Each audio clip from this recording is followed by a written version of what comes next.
A Long Goodbye. Hong Kong's Road to 1997. This journey is a tale of transformation, resilience, and the complex interplay of cultures and politics.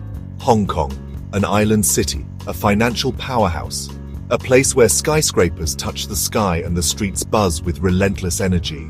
But for over 150 years, it was also a British colony, a place where British influence was deeply embedded in its governance, architecture, and way of life. This is a story about how that ended, how a city that thrived under colonial rule faced an uncertain future as the handover approached. In 1842, China handed Hong Kong to Britain. This was a result of the Treaty of Nanking, marking the end of the First Opium War. It was a prize of war, taken during the First Opium War. The British saw Hong Kong as a valuable asset, a gateway to the riches of China. Life under British rule was complicated. The city grew rapidly, becoming a melting pot of cultures, yet the colonial administration often clashed with local traditions. Hong Kong grew into a major hub. Its strategic location and free port status attracted traders, entrepreneurs, and immigrants from all over the world. It was a place where East met West. British colonial buildings stood alongside traditional Chinese temples, and the streets echoed with a blend of languages and customs. But many in Hong Kong never forgot their Chinese roots. Despite the British influence, Chinese culture remained strong, celebrated in festivals, food, and daily life. Fast forward to the 1980s. The world was changing, and so was Hong Kong. The city was booming, but the future was uncertain. The clock was ticking on British control. The lease on the new territories, which made up most of Hong Kong, was set to expire in 1997. The year 1997 loomed. It was a date that carried immense significance, not just for Hong Kong, but for the world. That's when Britain's lease on most of Hong Kong was set to expire. Negotiations began. The stakes were high. The world watched closely. The handover was not just a political event, it was a moment that would redefine the identity of Hong Kong and its people.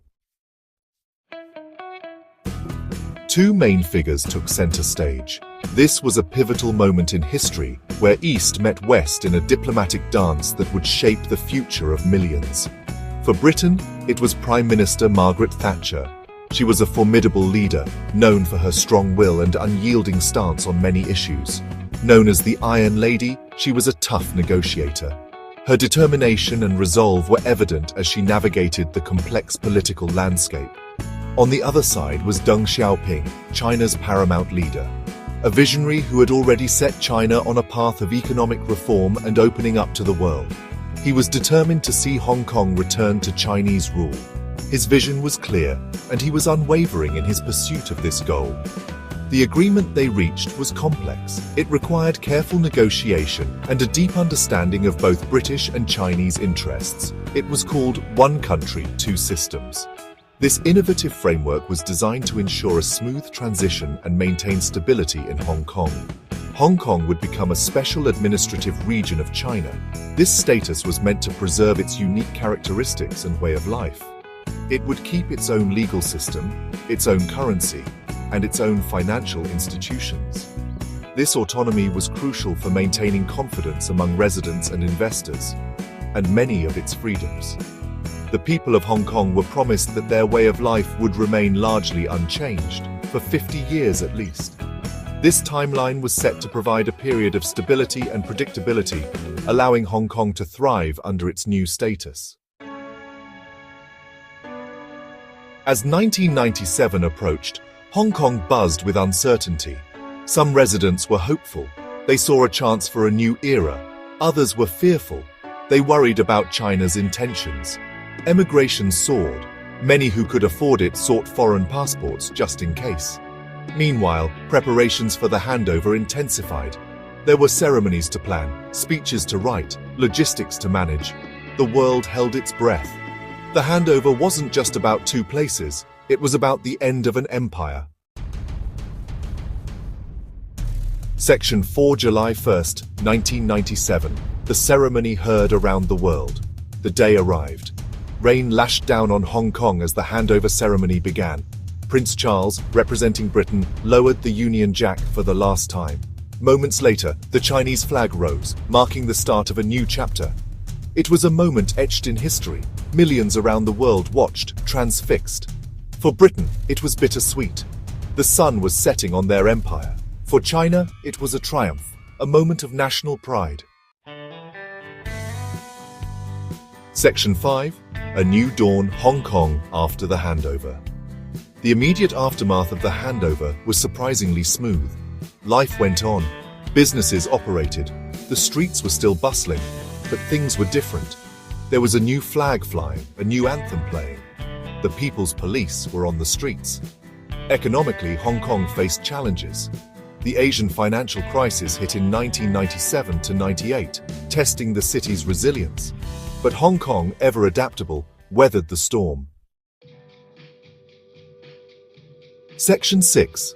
One country, two systems, a promise and a question. The handover ushered in the era of one country, two systems. It was a unique experiment. Could a capitalist Hong Kong really exist within communist China?